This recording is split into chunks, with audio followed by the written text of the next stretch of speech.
Compound V has created over 100 soups across the boys and Gen V, and not a single one got the same deal. Some can fly, some read minds, one guy turns his hands into blades, which is, a choice. Today I'm breaking down every superpower in the series, and why some of them are absolutely unhinged. Starting with the one power every soupy shares, Super Strength. Super Strength is the most boring power on this list, and I mean that as a compliment to everything else. Nearly every confirmed soup has it. It's not a power, it's a participation trophy. You get injected with Compound V, and congratulations. You can punch through a wall now. But the strength levels make zero sense. Homelander can casually toss people around like ragdolls. Black Noir carves through groups without breaking a sweat. Then you've got Starlight, who can throw a car but still gets ragdolled by the heavy hitters. The show never tries to explain the mechanics. You're strong now, don't ask questions. But if the baseline power is already this inconsistent, wait until you see what happens with the soups who can fly. Flight sounds like the most basic superhero power imaginable. Every comic book character and their mother can fly. But in The Boys, it's actually one of the rarest abilities in the entire universe. Out of potentially thousands of Compound V recipients, you can count the flyers on one hand. Homelander, Stormfront, Starlight, and a couple others who barely get screen time with it. That's your shortlist. And Vought knows exactly how rare this is, which is why they treat flight like a nuclear warhead, not a party trick. Here's where it gets dark. See, Maeve was put into a forced breeding program specifically because Vought wanted to reproduce her abilities. They literally tried to farm her genetics like livestock, which is, not ideal. Starlight doesn't even discover she can fly until later in the series. Her early attempts are borderline chaotic, like watching someone learn to drive stick in a parking lot, but she eventually stabilizes into actual controlled flight. So why don't more soups fly? The leading theory is that whatever genetic combination Compound Vi needs to trigger flight is astronomically rare, and Vought clearly agrees, because every time they find a flyer, they don't celebrate, they contain them. But if Vought hoarding flyers sounds bad, wait until you see what Homelander does with the one power nobody else has. Every soup in this show has something that makes them dangerous. Homelander has something that makes him terrifying. And it's not his strength, his flight, or his invulnerability. It's the fact that his most destructive ability is literally powered by his anger. Heat Vision is Homelander's signature move, but he's not the only one who has it. Stormfront and Ryan both demonstrate the ability too. Still, nobody does it quite like him. He can cut through steel and concrete in precise surgical bursts, slicing through people and buildings like they're made of warm butter. But here's what makes it genuinely scary. The intensity scales with his emotional state. The angrier he gets, the more devastating the output. So you've got a psychologically unstable man-child with abandonment issues and a god complex, and his worst personality trait is the on switch for a weapon that can level a city block, which is,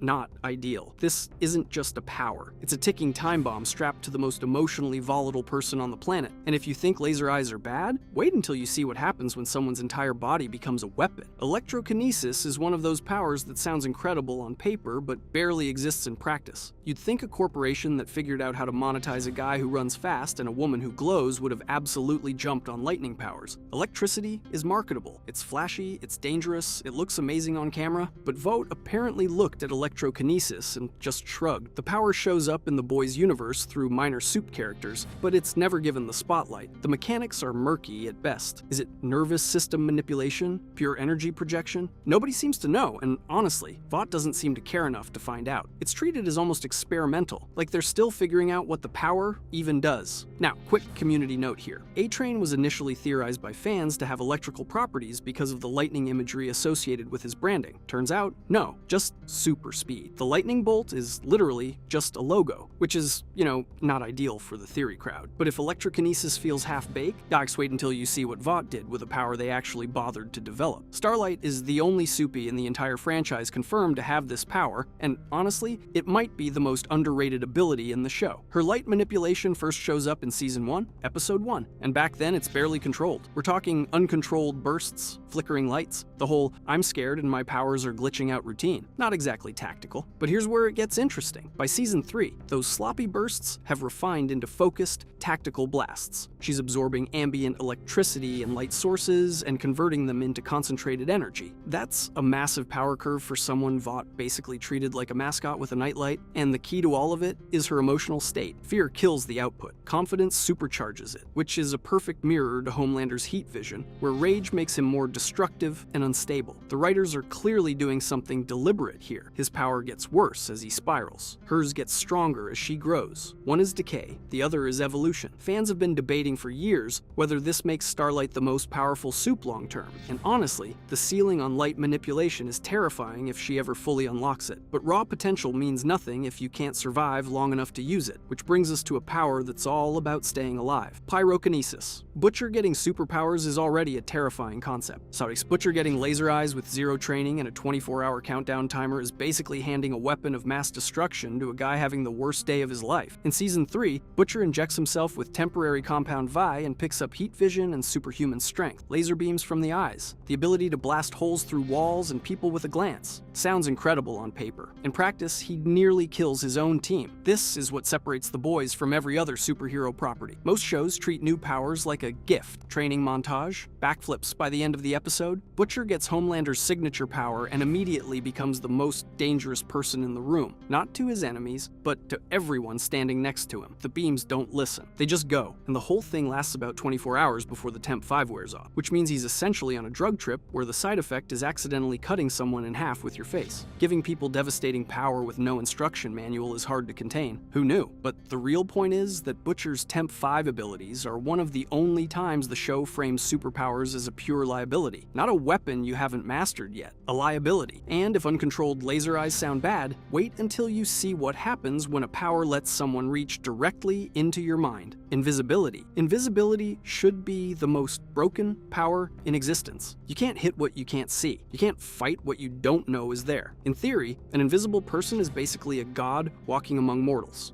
Translucent has exactly this power, and it barely saves his life. His invisibility is legitimately impressive on paper. His skin has a carbon metamaterial structure that bends light around him, making him completely invisible. No cooldown, no flickering, no time limit. Just permanent, perfect invisibility whenever he wants it. And as a bonus, that same carbon skin makes him nearly indestructible. Bullets bounce off him. Blades don't cut him. He's basically a walking diamond that you can't see. But here's the thing. He still has feet. He still breathes. He still makes noise when he moves. Butcher and Huey, two guys with absolutely zero superpowers, manage to detect, trap, and kill him by shoving C4 where the sun doesn't shine and detonating it from the inside. Because that diamond skin doesn't help much when the explosion starts from within. That's the show's entire thesis on invisibility. It sounds like the ultimate power fantasy until you remember the modern world runs on sensors, cameras, and paranoid people with technology. Translucent had a power combo that should have made him unstoppable. Instead, it made him a guy who could sneak into places he shouldn't be, which is, not ideal. But if you think invisibility got a raw deal, wait until you see what the show does with powers that mess with your mind. Telepathy. Every power we've talked about so far has one thing in common. You can see it coming, a fist, a laser, a fireball, whatever. Telepathy doesn't give you that luxury. You don't even know you've already lost. Sage from Gen 5 is the primary telepath in this universe.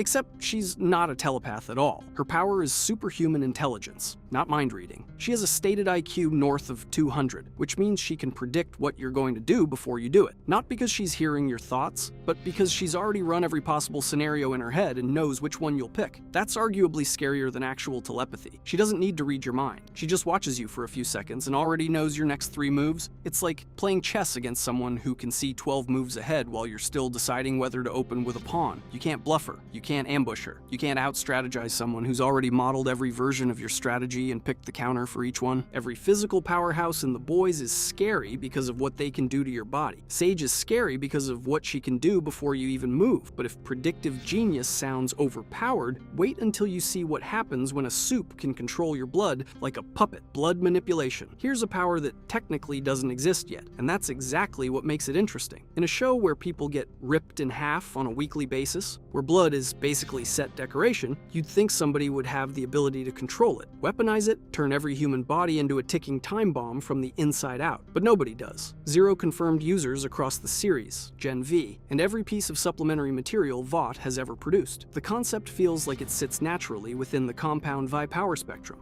Vought has created soups with every kind of biological nightmare imaginable. Some fans have tried connecting it to fluid-based powers like Crimson Countess's energy blasts or the body horror soups in Gen Vi, arguing that manipulating biological matter is a cousin of true blood control. Which, sure, if you squint hard enough, Gen V's biological manipulation experiments get closer. The whole premise of that show is Vought poking around inside soupy biology to see what breaks. Blood control feels like it's sitting right there on the whiteboard, circled in red markers marker, with "Do Not Pursue" written underneath. And honestly, in a universe this obsessed with gore, the deliberate absence of blood manipulation feels like even Vought looked at this one and said, yeah, that's too much. Which is saying something, because their bar for too much is buried somewhere beneath the Earth's crust. But if you think a missing power is unsettling, wait until you hear about a power that probably shouldn't exist at all: aquatic communication. This power technically exists in the Boys universe. Technically, it shows up in background Vought documents, buried somewhere between laser nipples and Man Who Sweats Acid, and that's about all the attention it's ever gotten. Here's the thing, The Boys takes place almost entirely in New York City. Gen 5 takes place at a college in the Midwest. At no point in either show does anyone need to have a conversation with a salmon. Vought is a corporation that lives and dies by marketability, and there is zero ROI on a soup whose big selling point is chatting with fish in a landlocked city. You can almost picture the boardroom meeting.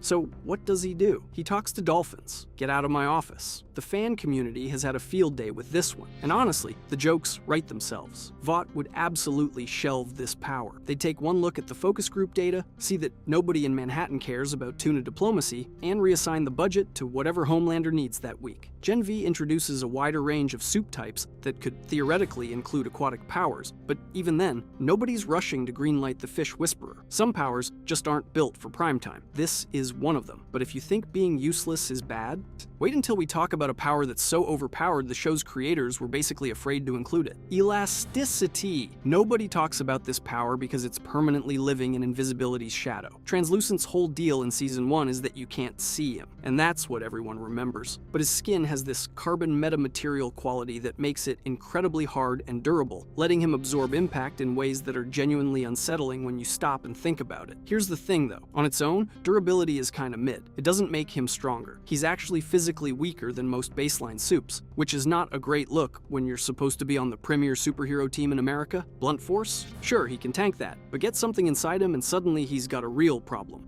Which is, not ideal. Where it gets interesting is the combo. Invisible and nearly indestructible means you're fighting something you can't see that also won't take damage the way you expect. That's not a superhero, that's a horror movie. But the real debate is whether that durability even counts as its own power or if it's just a direct property of whatever makes him invisible. His skin refracts light because of the carbon metamaterial, and the near indestructibility is just a natural consequence of that same material being incredibly dense. The show never fully separates the two, and fans have been arguing about it since Season 1. But if you think Translucent's power set is confusing, wait until we get into a power that literally changes the size of the problem. Size manipulation. This one's basically a ghost. Size manipulation has never been confirmed as an active power in the Boys universe, and yet it keeps showing up in fan discussions like a rumor that won't die. The comics actually do feature size-changing soups, but the live-action series has kept this one at arm's length. No confirmed character has demonstrated the ability on screen. It exists in the broader lore, hovering in the background like one of those powers Vought clearly has the tools to create, but hasn't shown off yet. Gen 5 pushes the door open a little wider. The show explores biological manipulation in ways the main series never touches, and size alteration fits neatly into that category. But fits neatly and actually happens on screen are two very different things. And honestly, the biology makes this one genuinely difficult. Growing to 50 feet tall isn't just get bigger. Your bones need to support exponentially more weight. Your heart needs to pump blood across a body the size of a building. The metabolic energy required would be like fueling a commercial airplane with a AA battery. Even Compound 5 has limits, and this might be where those limits live. So for now, size manipulation remains firmly in the theoretically possible but practically absent category in the show's canon, which, knowing how Vought operates, probably means something went horribly wrong the first time they tried it. But if theoretical powers sound frustrating, wait until we get to one that's even more of a phantom in the canon. Phasing. Translucent is one of the most slept-on characters in the entire show, and it's because he died early. That's it. If you actually think about what this guy could do, it's genuinely terrifying. His skin is made of carbon metamaterial that bends light around him, making him completely invisible. But here's the kicker. That same skin is practically indestructible. Diamond hard. Bullets bounce off him. Blades don't scratch him. You could hit this man with a car and he'd be annoyed at best. The combination of invisible and nearly indestructible is doing a lot of heavy lifting. There is literally zero way to fight him conventionally. You can't see him, and even if you could, you can't can't hurt him. He could walk past every weapon on Earth completely unseen, completely unharmed. The show basically admits how broken this is. When the boys have to kill Translucent, they can't just fight him. Not they engineer an elaborate plan involving an electrified cage and a very creative use of explosives shoved somewhere we won't discuss in polite company. That's the writers looking at their own character and going, yeah, we made this guy way too powerful. The only way to deal with him is to get inside the indestructible shell. If Translucent had been even slightly more strategic, the boys would have been done before they started. An invisible man who can't be damaged by conventional weapons is not a superhero. That's an assassination machine with zero counterplay. But if you think Translucent's kit breaks the rules of what a sup should be able to do, wait until you hear about the one power that breaks the rules of physics entirely: teleportation. The most powerful ability on this entire list is the one that barely exists. Teleportation has technically been hinted at in the Boys universe, but actual point-to-point teleportation? Never been a major power for any confirmed sup on screen. In a universe where people can fly, turn invisible, and shoot lasers out of their eyes, the power to simply be somewhere else instantly has never once been given to a central character. And that's not an accident. Think about what teleportation actually does to a story. You can't chase a teleporter, you can't corner them, you can't contain them in a facility or build any tension around whether they'll escape, because they already did. Homelander is terrifying because he's fast and strong and seemingly everywhere. A teleporter is terrifying because they're nowhere until they're right behind you. The show's creators clearly understood this. Every other power on this list has a counter, a weakness, a way to build drama around it. Teleportation doesn't. It's the narrative equivalent of flipping the board over. You can't write around it without making the character either absurdly nerfed or completely unstoppable, and neither option makes for good television. Fans have speculated that Vought might be suppressing teleportation, or that a teleporter could show up as the ultimate endgame threat. Honestly, that might be the scariest possibility in the entire franchise. Not a god, not a psychopath with laser eyes, just someone who can be anywhere at any time,